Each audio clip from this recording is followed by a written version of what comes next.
Guys, ternyata Malaysia pernah meminta guru dari Indonesia untuk mengajar warganya biar bisa pinter nih. Orang Indonesia pun untuk mencari ilmu lebih tinggi lagi ke luar negeri, salah satu yang terdekat Malaysia. Ke Malaysia? Iya. Orang Indonesia berarti belajarnya ke Malaysia? Ke Malaysia. Alah, salah Pak. I'm from Indonesia and I've lived in Malaysia for 4 years. Oke, kita berhitung ya. Masuk berapa? 240. Untuk jadi dokter dari masuk sampai lulus butuh hampir 1 M. Tahu nggak kenapa? Gaji perawat di Indonesia itu amat sangat mengenaskan banget. Yang viral hari tu, ada seorang doktor katanya dapat 60,000 sebulan. Bila baca komen tu, semua orang terkejut.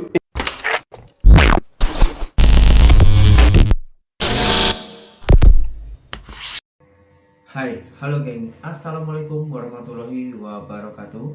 Berjumpa kembali dengan saya, Zainal Story. Sebelum video ini saya mulai, gimana kabarnya kalian semua? Semoga semua yang menonton video ini baik-baik saja, dimurahkan rezekinya, selalu berpikiran yang positif, dan dijauhkan dari mara bahaya oleh Tuhan yang Maha Esa. Pelik geng, sangatlah pelik. Tadi itu saya tengok ya, konten kreator ataupun tiktoker Indonesia, ada orang itu sangat-sangatlah bangga ketika dia orang itu mengulas, dia kata Malaysia ambil guru dari Indonesia, bahkan Malaysia itu salut dengan pendidikan Indonesia yang terbaik sampai sekolah university.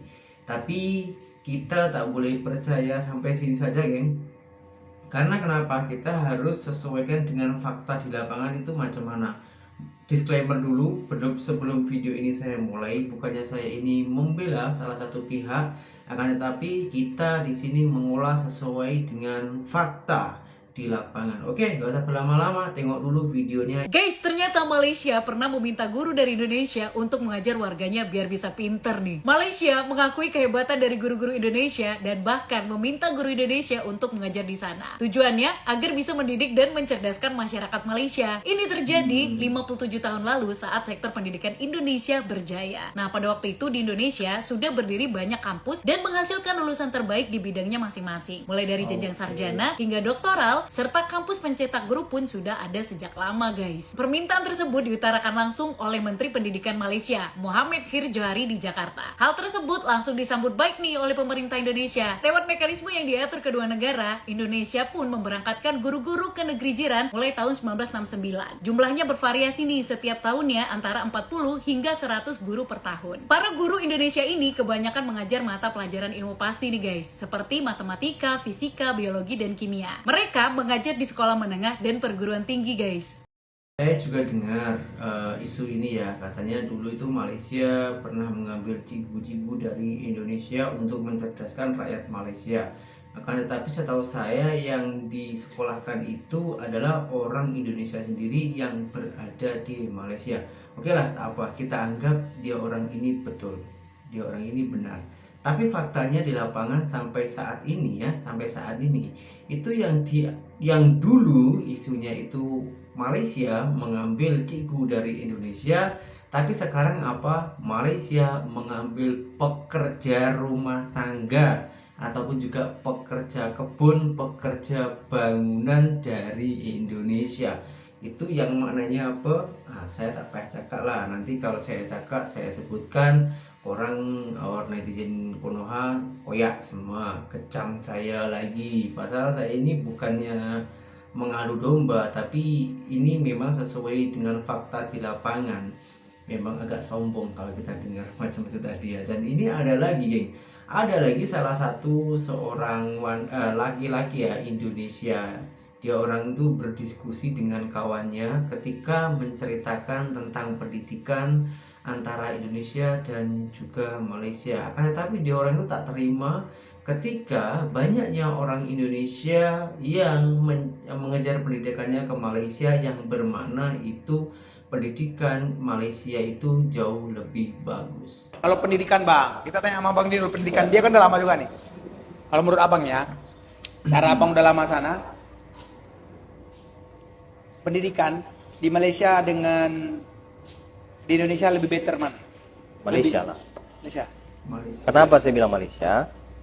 orang Indonesia pun untuk mencari ilmu lebih tinggi lagi ke luar negeri, salah satu yang terdekat Malaysia. Ke Malaysia. Ya. Orang Indonesia berarti belajarnya ke Malaysia. Ke Malaysia. Alah, salah, Pak. Oh, Orang Malaysia banyak belajar, Bang, ke Indonesia. Banyak juga, cuman yang mau ke luar negeri, Ah. ya kan, untuk contoh habis selesai S1, S2, Ya. S3, ambil master Ah. ke luar negeri, ya salah satunya ke Malaysia.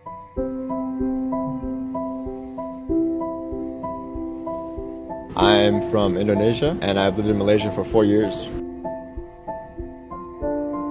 It's the fact that in Malaysia, there's a lot more cultural diversity compared to Indonesia. Because Indonesians, everybody is Indo, you know. Whereas in Malaysia, you have Chinese Malays, Indian Malays, and then like Malayu people as well. So there's like this trifecta of cultures and sometimes even more that come into play. And so you could go to one neighborhood and it's like the Chinese neighborhood, and then you have the Chinese food there. Sometimes you go to an Indian neighborhood, and then sometimes you go to like a mamak place, and there's just so many different cultures all working together, fusions of dishes and stuff like that. And I find that really cool because everybody kind of sees something good that another culture is doing, and they kind of try to adapt it to their own. And in that way, everybody kind of collaborates, even though they might not do it intentionally. But it's really cool to see like that sort of combination and mesh of different cultures, flavors, you know, ideas coming together. I think the best thing about Malaysia is the people and the food and the proximity to my family, and it's just a great place to live because, well, lots of great beaches, you know, great beaches, great tourism areas, so much to explore, you know, haven't even touched the tip of the iceberg. Do you need me to answer this as an Indonesian? Really? Come on. For all my Malaysians, you guys are great food. Great food. But like Indonesian food, number one always. But but it's all respect, of course. I have some Malaysian friends who, you know, there's a whole rivalry between Indonesian food and Malaysian food. But at the end of the day, it's all respect because our cultures are just so similar, and we both believe in like the same things, and we both are just trying to work our way in this world. And so everybody's accepting, and it's nice to be able to represent Indonesia in that sense. I like saying tak apa, you know, like it's alright, tak apa, because it's really casual way of saying you just chill, you know, it is what it is.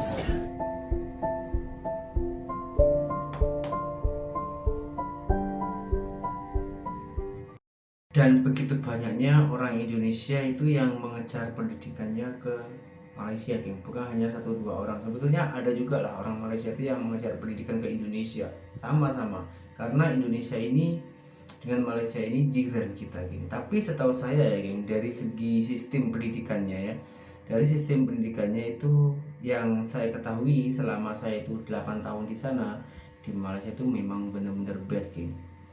Karena kenapa saya cakap macam itu, geng? Coba bayangkan, geng. Di Indonesia sini masih ada, bukan semua ya, masih ada rakyat-rakyat kecil yang anak-anaknya ini tak sekolah karena biaya, karena takut dengan biaya. Itu mungkin salah satu sekolah swasta ya. Dan sementara program di Indonesia ini sudah free juga lah, geng, soal SPP ataupun gak bayar bulanan. Akan tetapi yang lain-lainnya itu masih mengeluarkan uang. Nah, ini yang membuat para rakyat-rakyat kecil itu masih ada sebagian yang mengeluh, dan ada juga salah satu ataupun ada juga oknum-oknum pihak sekolah itu yang masih meminta upah ataupun meminta bayaran kepada wali muridnya. Nah, kalau di Malaysia setahu saya itu memang sungguh sangat-sangat rata, kan. Di Malaysia itu apabila kita mempunyai anak sampai tak mau menyekolahkan ataupun anak itu tak sekolah tanpa ada alasan apapun, orang tuanya langsung masuk lokap, ya. Langsung diadili oleh pihak kuasa, oleh pihak yang berkewajiban. Karena kenapa? Pendidikan di Malaysia itu memang sangat-sangat telah diutamakan.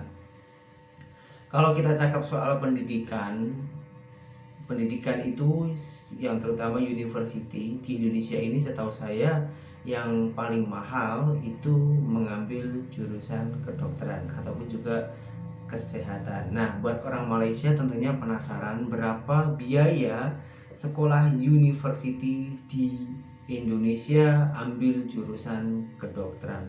Ini ada salah satu konten kreator yang mengulas ataupun membongkar soal hal itu. Kita simak dulu videonya. Oke, kita berhitung ya. Masuk berapa? 240 240. Semesterannya? sekitar 22 juta. 22 kali berapa? 8 semester lah ya. 416 juta tuh. Ya. 416 juta. Itu cuma sampai kuliah, belum koas. Belum dong. Koas berapa? Mungkin 25. 25 kali berapa? 4 ya? Kalau normal. 100 juta. Berarti 512. 512 biaya hidup. Sebulan berapa? Sama kos 5 sampai 6. Oke, 6 juta. 6 kali 72 ya. Berapa coba lihat. Dibaca. 944 juta rupiah dibayar kontan. Untuk jadi dokter dari masuk sampai lulus butuh hampir 1 M. Tapi UMS masih paling murah. Yakin balik modal gak? Gak yakin. Wah. Wow, gila geng. Biaya sekolah university di Indonesia di kejurusan kedokteran ataupun kesehatan itu memakan biaya, tadi itu sangatlah detail ya, dari mulai masuk sampai lulus itu memakan biaya lebih kurang deket 1 miliar. 1 miliar itu kalau uang ringgit Malaysia sekitaran 300.000 ringgit Malaysia lebih. 300 lebih geng. Coba bayangkan 300.000 ringgit Malaysia lebih. Ambil yang sekolah university ambil kejurusan kedokteran. Nah, ini kalau di Malaysia berapa biayanya? Saya sangat-sangatlah penasaran. Coba tulis di kolom komentar. Nah, di akhir video tadi dia orang itu mengatakan apakah yakin ini akan balik modal. Nah, kita tengok video yang berikutnya. Tahu nggak kenapa gaji perawat di Indonesia itu amat sangat mengenaskan banget. Berapa di bawah UMR ya? Lebih parah dari di bawah UMR. Kalau di bawah UMR itu cuma 2 juta, 2 juta setengah. Ini masih banyak yang di bawah 1 juta. 800.000, 500.000, ada yang 300.000. Bayangkan. Jadi sekolah yang mahal-mahal, gaji bercandaan. Ini fakta. Di luar negeri, perawat itu lebih dihargain. Makanya nggak sedikit perawat di Indonesia itu kerjanya ke luar negeri. Iya, karena gajinya lebih layak, lebih besar ya. Lebih parah dari pembantu rumah tangga. Wah. Iya, pembantu aja 1,5 juta aja nggak mau. Ini 800.000 mau masih. Fakta kan? Ngantri-ngantri ya? Pembantu rumah tangga 1,5 juta, 2 juta itu sudah susah banget dicari ya. Kata-kata itu 2 juta sampai dengan 3 jutaan ya. Ini 800.000, 500.000 masih banyak yang ngantri. Tahu nggak kenapa mereka punya pendapatan itu jelek banget? Karena pendidikan perawat di Indonesia itu dijadikan lahan bisnis. Dan itu fakta. Cuma perawat di Indonesia yang cuma dipikirin karena high demand kan, banyak yang mau kan. Jadi pikirannya itu cetak. Dan untuk jadi perawat di Indonesia itu banyak cara. SMK bisa jadi perawat, D3 bisa jadi perawat, S1 bisa jadi perawat, nurse bisa jadi perawat, dan empat-empatnya ini disebut suster. Sama perawat ya, nggak ada jenjangnya. Dan cilakanya empat-empatnya, ini mohon maaf ya, cilakanya empat-empatnya kualitasnya setelah selesai itu sama aja. Jong. Masih benar-benar nggak ada. Kenapa? Karena mereka tuh pikirin cetak. Kalau ada yang ngomong, dok, tapi ada suster yang memang pintar, memang jago. Banyak. Tapi mereka pintar bukan karena sekolahnya, tapi mereka pintar karena pengalaman mereka di tempat kerja. Jadi mereka itu belajar benar-benar itu di tempat kerja, bukan di sekolahnya. Ya, perbaikin aku kalau aku salah ya. Berarti yang salah fakultasnya dong. Mereka itu pada waktu kuliah diajarin apa? Bukan diajarin soft skill, tapi diajarin, Dek, tolong angkat ini ke sini, Dek. Dek, tolong angkat ini ke sana, Dek. Dek, tolong angkat ini ke sini, Dek. Tolong bersihin ini, Dek. Dan itu fakta. Macam bagus. Itu fakta banget ya. Sehingga selesainya ya sama aja. Dan kita sebagai pengusaha, kalau ada yang lamar kerja, ada SMK, ada D3, ada S1, ada nurse ya. Nurse ini mungkin lebih baik lah ya. Kita pasti mikir, kita mau ambil yang terbaik. Semua pengusaha pasti mikirnya mengambil yang terbaik dengan gaji serendah-rendahnya. Pasti kita ngambil yang ini dong. Tapi dengan gaji yang terendah. Itu tuh yang buat gaji perawat di Indonesia itu ancur-ancuran banget. Tapi ngomong-ngomong di Athena, kira-kira gaji perawatnya gimana? Aku orang yang amat sangat menghargai perawat. Jadi bagiku tuh perawat itu adalah sosok yang amat sangat penting. Tapi bukan cuma perawat sih, baik OB atau karyawan-karyawan yang lain itu menurutku semuanya penting dan kita harus memanusiakan mereka semuanya. Jadi menurutku kalau misalnya perusahaannya sejahtera, perusahaannya bagus, itu terlihat dari karyawannya. Wow, sekolah habis biayanya juga 1 miliar, lebih kurang 300.000 ringgit Malaysia. Ketika sudah mengejar cita-citanya, sudah kesampaian menjadi juru rawat, gajinya di bawah 1 juta ataupun hanya 200 ringgit Malaysia lebih dalam 1 bulan. Sangatlah tak sesuai ya. Dan yang lebih parahnya lagi, Dr. Richard tadi mengatakan semua itu karena bisnis, semua itu dibisniskan. Jadi macam kuliah ini nggak ada harganya ya.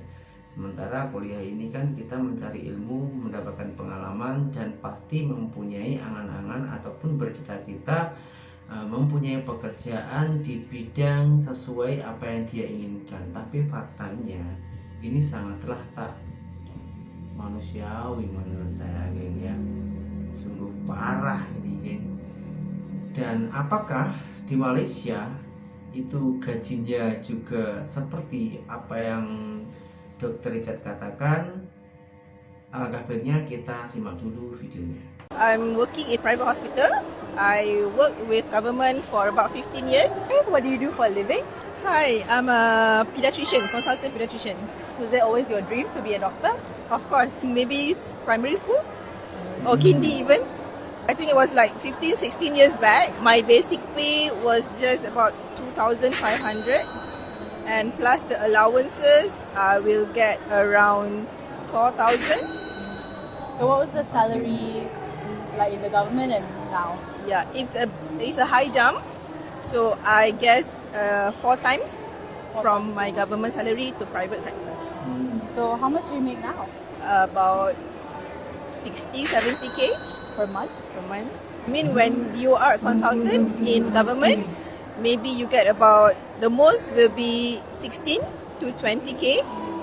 So what's your advice for people in the medical sector or students now that Okay. really struggling? My advice, you have to survive the training, especially because, of course, any work, there's always stress in any work. So it doesn't just, I mean, in a medical field that you have the stress, but I think like every job you have the same stress. Okay, just you have to know how to survive when you were intern. After that, it'll get easier. When I had my training, I had my child along the way, so I don't spend much time with my son. That's why you just have to get through the day, especially during on-calls. We have to be in the hospital for 35 to 40 hours straight without sleep. So just have to survive. Yang viral hari tu, ada seorang doktor katanya dapat 60,000 sebulan. Bila baca komen tu, semua orang terkejut. Biar betul doktor banyak gaji macam ni kan? Kenapa doktor aku pakai Viva, pakai MyV je kan? Doktor ni pakai 60,000 sebab itu sektor swasta, bukannya sektor kerajaan. Dia juga dibayar untuk melayani kerenah pesakit. Cuma gaji tinggi tu bukanlah sebab semata-mata tu saja. Sesuai dengan pengalaman dia, sesuai dengan kebolehan dia, dengan apa yang dia dah lalu. Nak jadi pakar perunding bukannya senang. 10, bukan 10 tahun, 15 tahun baru boleh jadi. Sebab ialah medical degree 6 tahun, 5 ke 6 tahun. Okey, katakanlah, lepas tu kena khidmat wajib dulu 2 tahun, tambah 2 tahun. Lepas tu nak sambung master, kita cerita sambung master, another 4 years. Kalau tak kena extend, kalau kena extend, tambah lagi setahun, 2 tahun. Situ saja dah berapa? Dah 12 tahun. Dah jadi yang tu. Nak jadi pakar perunding, kena buat pula apa ni, fellow. Itu another 4 tahun, 6 tahun, 8 tahun. So kat situ saja dah hampir 15 tahun, nak dekat 20 tahun. Maka kalaulah seorang pakar perunding itu berpindah ke sektor swasta, di offer gaji banyak tu, pelik ke? Tak pelik. Dengan apa latihan yang dia dah lalui. Ini yang pada intinya usaha takkan mengecewakan hasil. Kita tak boleh iri, kita teringin boleh, tapi harus sesuai dengan keadaan dan juga fakta. Gaji di dokter bedah itu, geng ya, dokter bedah itu memang gaji yang paling tinggi, 60 sampai 70 ribu ringgit Malaysia per bulan. Gila. Wow, ke 200.000 gitu, 200 juta itu 1 bulan. Wah, tapi prosesnya itu juga cukup panjang ya. Semua itu pasti ada prosesnya. Itu kalau gaji dokter swasta gitu. Tapi kalau di negeri ataupun dokter kerajaan ya, setahu saya ya tak sampai segitu pun. Kalau masih mula-mula itu kalau tak salah sekitaran 6.000 ringgit Malaysia. Kalau dibuat rupiah itu sekitaran 18 jutaan. Akan tetapi lambat laun nanti akan ada tambahan-tambahan macam tunjangan dan lain-lainnya, itu mendekati 10.000, sekitaran 30 juta rupiah. Ya, meskipun sekitaran ya 10.000 ringgit itu sekitaran 30 juta rupiah, betul-betul. Nah, akan tetap kalau kita bandingkan dengan di Indonesia masih banyak jauh, geng. Masih lebih dihargai di Malaysia, geng ya. Karena memang menurut saya, geng ya, dan setahu saya, Malaysia itu mengutamakan pendidikan dan juga kesehatan, geng. Kita ambil contoh kesehatan saja. Kesehatan di Malaysia itu memang negara yang paling berani memurahkan kesehatan khususnya untuk masyarakatnya, geng. Coba bayangkan, kau cari di negara mana ada biaya kesehatan macam di Malaysia ketika rakyat itu berobat. Tengok, bayangkan, coba bayangkan di Malaysia itu kalau warga tempatan Malaysia itu berobat berapa? Hanya 1 ringgit saja, geng. Apapun sakitnya, sakit apapun, itu biaya sebagai rakyat kecil itu hanya membayar berapa?